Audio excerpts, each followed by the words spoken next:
all kinds of different reactions in the press and this and that. It was kind of like the only way to show. The rock world is reeling today after Guns N' Roses frontman Axl Rose broke his decades-long silence about his infamous feud with Kurt Cobain and Nirvana in a bombshell interview that has fans of both legendary bands completely stunned. At 63, the notoriously private singer has finally addressed one of rock's most heated rivalries of the 90s, and his revelations have sent shockwaves through the music community. "I've carried this weight for 30 years," Rose revealed in an emotional sit-down that was intended to promote GN'R's upcoming tour, but quickly veered into unexpected territory. "Everyone thinks they know what happened between me and Kurt, but the real story is so much more complicated, and so much worse than anyone realizes." The bad blood between Guns N' Roses and Nirvana has been well documented over the years, from Axl's initial admiration of Nirvana, even wearing their cap in the Don't Cry video, to Cobain's repeated rejections of Axl's offers to collaborate, culminating in the explosive confrontation at the 1992 MTV Video Music Awards. But according to Rose, what we've known until now has only scratched the surface. "People think I was just some egomaniac who couldn't handle being rejected," Rose said, visibly emotional. "The truth is, I was desperately trying to connect with Kurt because I recognized something in him that terrified me. I saw where he was headed, and I wanted to help pull him back from the edge." In perhaps the most shocking revelation, Rose claims that his infamous 1992 on-stage rant in Orlando, where he called Cobain a fucking junkie with a junkie wife, and suggested they'd go to prison if their baby was born deformed, wasn't the vicious attack it appeared to be. "That night in Orlando, I'd just gotten off the phone with a mutual friend who told me Kurt had overdosed again," Rose claims. "I was angry, I was scared, and yes, I lashed out in the worst possible way. I regret those words more than anything I've ever said in my life. I was trying to shock him into getting help, but I just ended up becoming the villain in his story." The interview, conducted at Rose's Malibu home, a far cry from the chaotic environment he once thrived in, reveals a man who seems haunted by the past. Surrounded by memorabilia from his 4-decade career, including platinum records and vintage guitars, Rose appears more introspective than the volatile frontman who once dominated headlines. "Looking back now, I can see how everything spiraled," Rose continues, gesturing toward a framed photo from the early 90s. "We were both at the height of fame, both struggling with the spotlight in different ways. I acted out by showing up late to shows or walking off stage. Kurt acted out by retreating further into himself and deeper into addiction. We were both crying for help, just in completely different languages." Rose also addressed the 1992 MTV Video Music Awards altercation, where tensions between the bands reached their breaking point after Courtney Love taunted him, asking if he wanted to be their baby's godfather. The night devolved into a series of confrontations, including Duff McKagan and Chris Novoselic nearly coming to blows, and an attempt by GN'R members to tip over Nirvana's trailer. "That night at the VMAs was a complete disaster," Rose admits. "When Courtney made that comment about being the godfather to Frances Bean, it wasn't just some random taunt. She knew I'd been trying to reach out to Kurt privately about getting clean. It felt like she was mocking something that was genuinely important to me." What makes Rose's revelation particularly startling is his claim that he had been attempting to organize an intervention for Cobain through mutual friends in the industry. "I'd seen too many talented people destroy themselves," Rose explains. "I'd watched friends die from the same demons that were clearly consuming Kurt. So yes, I reached out through people we both trusted, trying to set up some kind of meeting away from the cameras and the bullshit." According to Rose, his concern for Cobain wasn't just about music rivalry, but stemmed from his own struggles with substance abuse and mental health. "We were more alike than either of us wanted to admit," Rose reflected. "But while I had survived my demons, I could see Kurt was being consumed by his. I recognized the pain behind his eyes because I'd seen it in my own mirror." Rose reveals that at the height of Guns N' Roses' success, he was battling severe mental health issues that were largely undiagnosed at the time. People saw the tantrums, the no-shows, the chaos, but they didn't see the panic attacks, the crippling depression, the nights I couldn't leave my hotel room because the thought of facing a crowd terrified me, Rose confesses. When I looked at Kurt, especially in those last interviews, I saw that same terror magnified 1,000 times.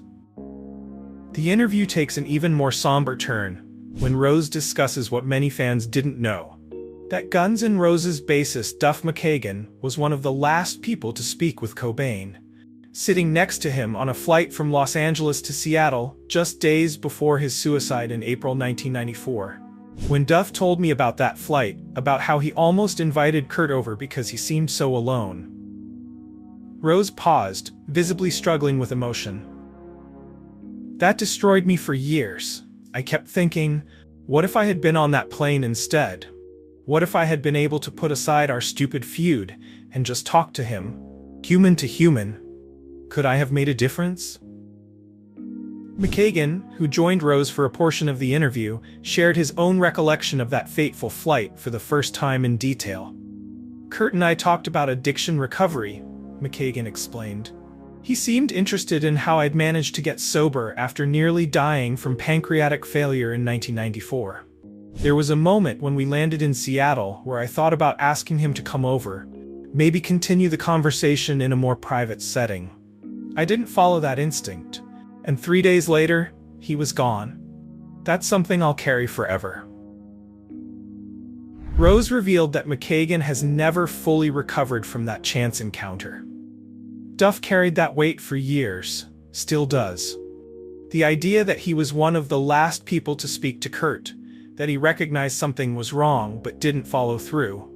None of us have ever really gotten over what happened. In one of the interview's most surprising moments, Rose admitted that Nirvana's musical criticism of Guns N' Roses had merit. When Kurt said we had nothing to say, that stung because part of me wondered if he was right, Rose confessed. They were changing music while we were becoming exactly the kind of rock stars we had once rebelled against. I didn't want to hear that truth back then. Rose reflected on his own trajectory from hungry, street-smart rocker to stadium-filling superstar. We started out as the antidote to the hair metal scene, these raw, real outcasts making honest music. By the Use Your Illusion era, we had become this massive machine. Private jets, ridiculous riders, egos out of control. Kurt called us out on that, and instead of listening, I lashed out. The revelations have sparked intense reactions from fans of both bands, with many expressing shock at Rose's newfound vulnerability, and others questioning his motivations for speaking out now. Dave Grohl, Nirvana's drummer and now frontman of Foo Fighters, has yet to comment publicly on Rose's statements. The interview reveals that Rose has attempted to contact Grohl privately several times over the years, seeking some kind of closure. Dave and I have had a few conversations, Rose admits. Nothing deep or dramatic, but enough to establish a mutual respect. He's been through his own hell, losing not just Kurt but also Taylor Hawkins recently. There's an unspoken understanding between us now that transcends whatever bullshit happened in the 90s. Music historian Elena Reynolds puts the interview in context. This feud has always been portrayed as a simple clash between glam metal and grunge. But Axl's revelations show it was much more personal and complex. He seems to be grappling with genuine regret and the realization that beneath all the public drama, there was a human connection that might have made a difference had pride not gotten in the way. Reynolds points out that the feud between Guns N' Roses and Nirvana has often been used as a symbolic representation of the changing of the guard in rock music during the early 90s. Guns N' Roses represented the excess of the 80s rock scene, while Nirvana epitomized the stripped-down, anti-establishment ethos of grunge. Their clash was perfect theater for a music industry in transition. Rose also addressed the moment in 2016 when Grohl loaned him the famous throne chair he had used during performances after breaking his leg. Rose had broken his foot just before Guns N' Roses' reunion tour and used Grohl's throne to continue performing. When Dave offered me that throne, it felt like a peace offering. Not just between us, but something Kurt would have appreciated too. The irony that I was literally sitting in something Dave created wasn't lost on me. In some weird way, it felt like closure. The throne incident marked a public thawing in relations between Rose and the former members of Nirvana. Former Nirvana bassist Chris Novoselic even tweeted support for Rose at the time, a dramatic shift from their near-fight at the 1992 VMAs. Rose also reflected on an incident that has become legendary in rock lore, when Cobain allegedly spit on Elton John's piano at the MTV Awards, mistakenly believing it was Rose's. That story always made me laugh, Rose admits with a rare smile. It was so perfectly Kurt, this defiant gesture that ended up hitting the wrong target. Elton told me about it years later, and we both agreed it was strangely poetic.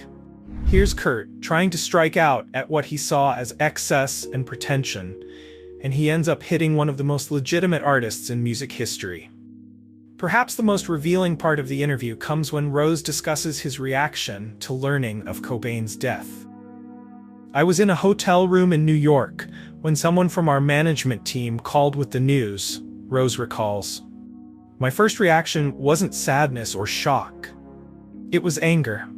I was furious at him for giving up, furious at myself for not trying harder to break through all the noise between us. It took me years to understand that anger was just grief in disguise." Rose admits that following Cobain's death, he spiraled further into his own destructive behaviors. "I didn't handle it well," he says simply.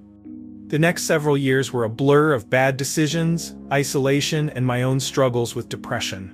In some ways, Kurt's death was a preview of my own disappearance from public life after the Use Your Illusion tours ended. Indeed, after the conclusion of GN'R's mammoth Use Your Illusion World Tour in 1993, Rose became increasingly reclusive, eventually spending nearly 15 years working on the band's follow-up album, Chinese Democracy, which became notorious for its extended production time and massive budget. "I withdrew completely," Rose explains. "Part of that was my own mental health issues catching up with me, but I'd be lying if I said Kurt's death didn't affect my perspective on fame, success, and what really matters. I watched how quickly the world moved on, how his pain became entertainment, and I wanted no part of that machine anymore." As the interview continued, Rose addressed how the media portrayal of the feud has affected his relationship with Love and Frances Bean Cobain over the years. "I've never spoken to Frances directly," Rose admits. "I've seen her at industry events, but I've kept my distance out of respect. As for Courtney, we've had a few brief conversations over the years. Nothing substantial, but enough to establish that we're both different people now than we were in 1992. Rose reveals that he sent a private letter to Frances on her 18th birthday, apologizing for his public comments about her parents and expressing regret that she grew up without her father. "I never expected a response, and I didn't get one," Rose says. "It wasn't about making myself feel better, it was about acknowledging the harm my words might have caused her." The conversation shifts to how Rose's perspective on his rivalry with Cobain has evolved with age. "In your 20s and 30s, everything feels like life or death," Rose reflects. "Every perceived slight becomes this massive betrayal. Now at 63, I look back and see two young men who were both drowning in their own ways, lashing out because they didn't know how else to cope with success neither of them was prepared for." When asked if he believes things could have ended differently had he and Cobain managed to sit down and talk honestly, Rose becomes contemplative. "I don't know," he says after a long pause. "Kurt's demons were profound, and I was hardly in a position to save anyone back then. I could barely save myself. But I think about that alternative timeline sometimes, where we found some common ground instead of feeding the media narrative of this great rock rivalry." Music industry veteran Thomas Jensen, who worked with both bands during the early 90s, provides additional context to Rose's revelations. What people forget is how isolated someone like Kurt or Axl becomes when they reach that level of fame, Jensen explains. Everyone around them has an agenda, everyone wants something, and it becomes nearly impossible to trust anyone's motives. In that environment, reaching out to a perceived rival would have required tremendous vulnerability that neither man was capable of at the time. As the interview concluded, Rose was asked what he would say to Cobain if he could speak to him today. "I'd tell him I'm sorry," Rose said without hesitation. "Sorry for not finding a better way to reach out. Sorry for making it about my ego instead of his pain. And I'd tell him that the world has been a less interesting place without him in it for these past 30 years.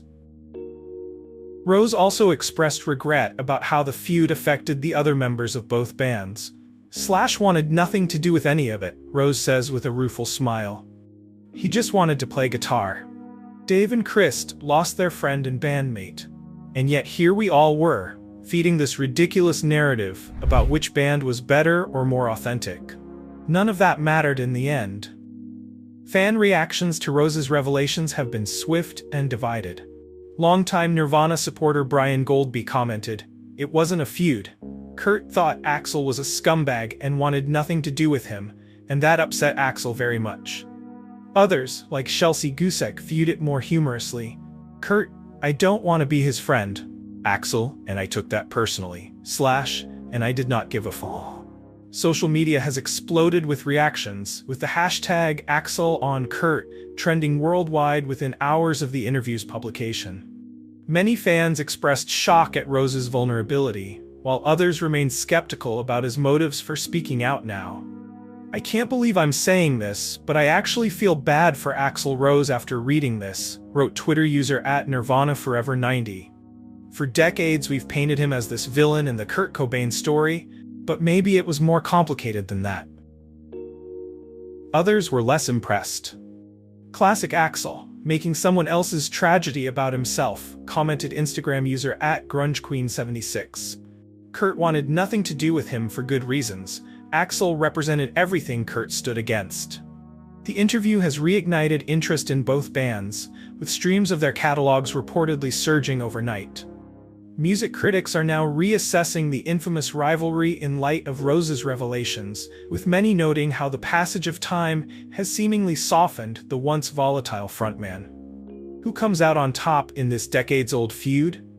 Probably Dave Grohl and Slash, the two with the most talent and smallest egos, noted one fan, echoing a sentiment shared by many in the wake of Rose's confessions.